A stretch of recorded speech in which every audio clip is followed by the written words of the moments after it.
Mom to Mom by Eliza Moore. How do I make good choices? I pulled up to the crosswalk and waved to my children. Shifting backpacks, they opened car doors and slid into seats. As we covered the few blocks between school and home, they unleashed tales of their days.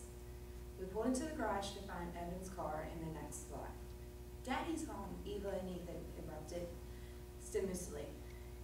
Even after a decade of mothering and fathering together, I was still amazed at their response to their father, simply because he is their father. He seemed to entertain them and hold a cherished spot in their heart, like some giant treasure toy regardless of the years. Mom, on the other hand, was a mere necessity. They noticed me most when there wasn't any food in the refrigerator or I couldn't drop them to a friend's house. I smiled. I too was glad that Evan was home.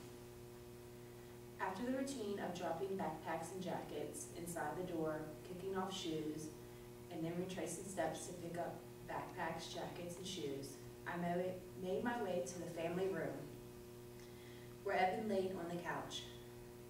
The back of his forearm resting over his eyes, he was sick. Now I wasn't so glad to see him.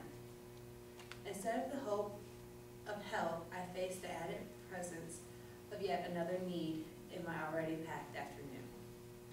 I sighed and directed the children to the kitchen table for homework. After that came dinner.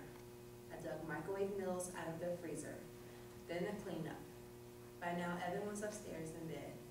The kids were sprawled out in front of the TV, and I still, in hoses and heels, was slapping peanut butter and jelly on bread for tomorrow's lunches. Left on my list for the night were 2 loads of laundry left from yesterday and preparations for a speaking engagement I had to leave for the next morning. At 7 o'clock, I pointed to the kids towards the steps and their stack of socks, shoes, books, waiting to be carried up to their rooms. Almost there. Just baths and prayers, and then I could get back to the wash and talk I had to complete. I picked up my own pile of mail and laundry and mounted the stairs. But as I reached the landing, my eyes fell on an unsightly mound of orange-green-gray something the cat had thrown up. And by the sight of the lump of stuff, the offense had occurred sometime earlier that day. Children, husband, and who knows who had been up and down the stairs umpteen times that day.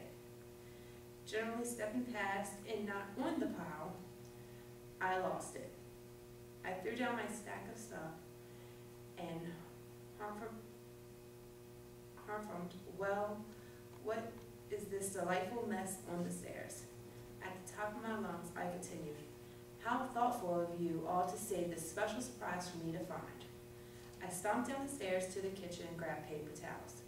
Pulling on the end of the roll, I tugged, whereupon about 40 towels wiped across the counter, ripping off an armload. I returned stomping the entire way to the stair landing. Is the mother the only person in the house who knows how to clean up cat vomit? I queried, sob, sob, sob. I sponged towel after towel on the stinky mess.